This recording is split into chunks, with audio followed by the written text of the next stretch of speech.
Going green often involves opting to shift from the regular routine for the sake of the environment. While people do care and understand the importance of clean air and water, sometimes changing habits can be challenging. To provide citizens with ideas on what an earth-friendly yard could look like, Clark County Environmental Services, with the help of volunteers, created a natural garden demonstration site at Pacific Community Park near Northeast 18th Street. There's 8 plots in this garden, and each one represents a home site. So you'll see a gravel outline in each garden, and that represents the house. And then it's been landscaped around that house. And each garden has a different theme. So as you walk through, you'll see on the mailbox the theme of that particular garden. And if you open up the mailbox, you can take a brochure out that will give you more information about what's happening there. The demonstration site has been up for a year, and almost all the vegetation is filled in. The 8 designs showcase eco-friendly alternatives to the common grass lawn and gardening techniques that will reduce or eliminate the use of pesticides. Well, a regular lawn that we are also used to and is very common in every neighborhood uses a lot more water, it uses a lot more chemicals, it needs to be fertilized. When you're using chemicals and fertilizer and too much water, you're washing all of that down the storm drain and it goes into our rivers and streams, and we don't want that to happen for the health of the fish and for our community. We drink that water eventually. The Growing Green program for Clark County Environmental Services is also 1 year in. This program aims to improve county-owned properties by planting trees in certain open space areas. The Growing Green program is part of our stormwater program, and we're looking at both water quality improvements that can come with the additional plant vegetation, but also at the water quantity. The vegetation manages to soak up a considerable amount of water and prevents flooding, and also reduces the amount of erosion that can occur on sites. With the planting season approaching, county staff from the Growing Green program was researching what type of weed matting to purchase.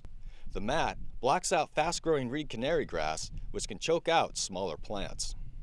That was when a call came into Environmental Services from a local bag manufacturer asking what could be done with an unwanted 15 pallets of briquette bags. We intercepted a call from a local business that wanted to recycle charcoal briquette bags, but what couldn't really be recycled because of the plastic coating and the string on the base. It would just contaminate the material for paper recyclers. It was beneficial just to work in the room and saying, what would you do with craft bags? And fortunately, stumbled across the tree planting program. And they said this would make great weed barrier material, and we're about to buy that material right now anyway. Along with thinking in a different mindset to divert the craft bags from the landfill, the county also found a business that was giving away used burlap sacks. Typically, when you have heavy concentrations of reed canary grass and it grows quickly and it's very thick, you'd have to put down a weed mat, which can cost anywhere from maybe $1 per plant to $4 or $5 a plant if it's biodegradable. What we're doing today is we're trying to use burlap bags as initial structure and to hold water, and then we're placing the paper bags to block the sun so the reed canary grass doesn't get a lot of the sun. Also holds a little bit of water in conjunction with the burlap sacks that should create a clear space around the plants to make sure they have more opportunity to get sunlight. The hope is that there will be less maintenance costs associated with mowing and watering while the plants mature. Another plus of this alternative protector is that the county expects the materials to degrade into the soil, as opposed to plastic weed mats, which would need to be picked up and disposed.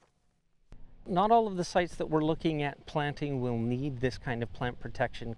Last year we planted almost 35,000 plants, and this year we're planning on planting about 55,000 more. And so the experiment we're running today will reduce the installation costs. We're also looking at reduction in maintenance cost in the long run. We're reducing the amount of waste that would go to a landfill, and we're using it in a way that saves the taxpayer money. For their efforts to improve the environment through innovative means for the public and the county, as well as finding ways to save money, the Clark County Environmental Services staff received this month's Our Personal Best.